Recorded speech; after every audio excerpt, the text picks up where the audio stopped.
د یو تپوس کړی دی چې یو کس دی هغه وایي زه د عشق پرې مرض کې مبتلا یم د دې دپاره څه علاج راته وښیه ډېر تکلیف دی راته.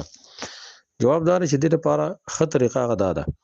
یو مونځ چې کوم دی هغه په سنت طریقه باندې کوه صحیح په خشوع خضوع باندې کوه ځکه چې عشق دا یو فحشا یو منکر کار دی او قرآن کې الله ویلي ان الصلاة تنهی عن الفحشاء والمنکر دغه چې کوم دی مونځ دا سړی د فحاشۍ او د منکراتو نه منع کوي نو مونځ په صحیح طریقه باندې شروع کړه مسلسل انشاءالله د دې کار نه به بچ شي. دویم چې کوم دی نو د اذکارو اهتمام ډېر زیات کوه. دریم خاص کر د لا حول ولا قوة الا بالله دا په تجربې سره ثابت دی چې لا حول ولا قوة الا بالله څو ډېر زیات وایي که نه نو بیا به دا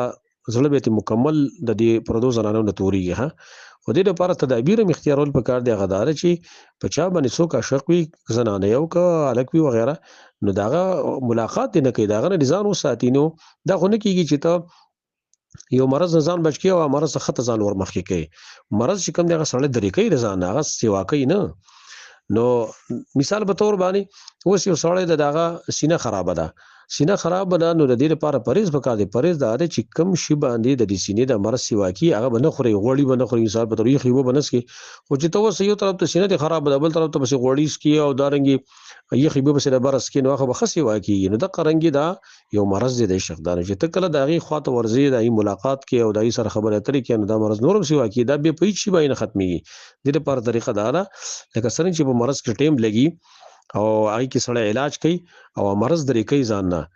پرهیز کوي نو دغه رنګې په دې کې به ته علاج هم کوي پرهیز به هم کوي. نو چې علاج دې کوه د لا حول ولا قوة الا بالله د مونځ دې صحیح کوه د هغې سره سره د دغه ځینه د ځان ساتنو هلې به ته ټیک کېږي. د یو تپوس کړی دی چې د سونه په قرض باندې ورکول او اخیستلو باره کې څه حکم دی. جواب دا دی چې چونکې دا سونه چې کوم ده دا په اموال ربویو کې ده او د نقود چې کوم دي کوم چې پیسې دي دا هم د سونې په ځای باندې جاري دي. نو لہذا قانون په شریعت کې دا دی چې کوم اموال ربویو یعنې کوم مالونه چې پای کې سود جاري کېږي نو پای کې چې کله جنس یو وي نو بیا پکې تفاضل هم ناروا دی یعنی زیادت پکې د یو جانب نه هم ناروا دی نسیه پکې هم ناروا ده. لکه سر په سپینو باندې خرڅول دا سر په سرو باندې خرڅول او دارنګې سپین په سپینو باندې خرڅول غنم په غنمو باندې خرڅول دې کې به زیادت هم ناروا وي لکه یوه توله په یوه توله باندې خرڅې او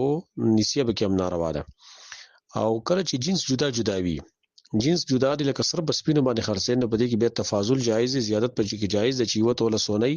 او لس تولې شل تولې دېرش تولې دا سپین وي نو بیا د خرڅول جایز دی لیکن شرط پکې دا دی چې لاس په لاس باندې به نسیه پکې ناروا ده. نو که دا روپۍ چې کوم نقود یا اوراق نقدیات چې ورته ویلی شي که دا موږ د سرو زرو په حساب باندې حسابو نو هم پکې دا نسیه ناروا ده او که چېرته دا د سپینو په زرو په حساب باندې موږ حسابو نو هم نسیه پکې ناروا ده. لهذا په سونه کې دا نسیه کول صحیح نه دي. دې کې ښه طریقه دا ده ته به ورشې او د سونې دا خښته نه ده دا په پیسو باندې والې